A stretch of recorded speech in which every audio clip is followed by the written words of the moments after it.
Vietnama, Ņačanga pludmale. Ir pievakare, 4:00. Un tad jau ap 6:00 kaut kur jau metas tumšs. Tā kā vēl pēdējais brīdis nopeldēties. Nedaudz ir vilnīši. Faktiski ir labāk iet, un ko es arī daru, parasti no rītiem peldēties. Kaut kur ap 8, 9 līdz 10, tad jūra ir ļoti mierīga.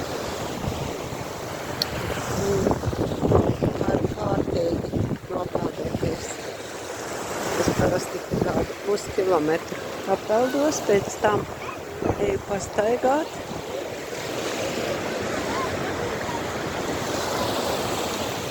Tā izskatās aprīļa vidū. Ir diezgan karsti, virs 30 grādiem, kaut kur 30, 33 grādi katru dienu. Tagad jau pievakarē ir vējiņš un diezgan pat liekas, ka ielīst ūdenī tagad nemaz tā negribās, lai gan ūdens ir ļoti silts, no rītiem ir augstāks. Cilvēku ir daudz, bērni arī priecājas, jaunieši arī. Pludmale ir ļoti labi šeit, lai peldētos.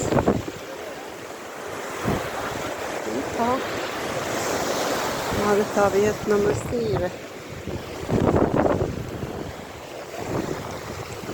Tur ir Vinpērlu sala ar atrakcijām.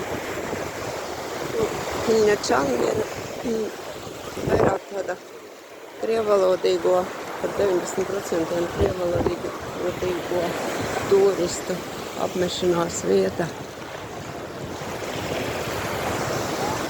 Šeit ir apmēram uz pusi, tur, kur tas lotosa zieds skaitās. Tur, kas sadala ziemeļu Ņačangu un dienvidu Ņačangu. Un šeit ir pats centrs ap šo lotosu. Viesnīcas ir ļoti augstas. Šeit ir raksturīgi, ka viņam tās mājiņas ir ļoti augstas un tas šauras. Tā kā tādi pīķīši izceļas.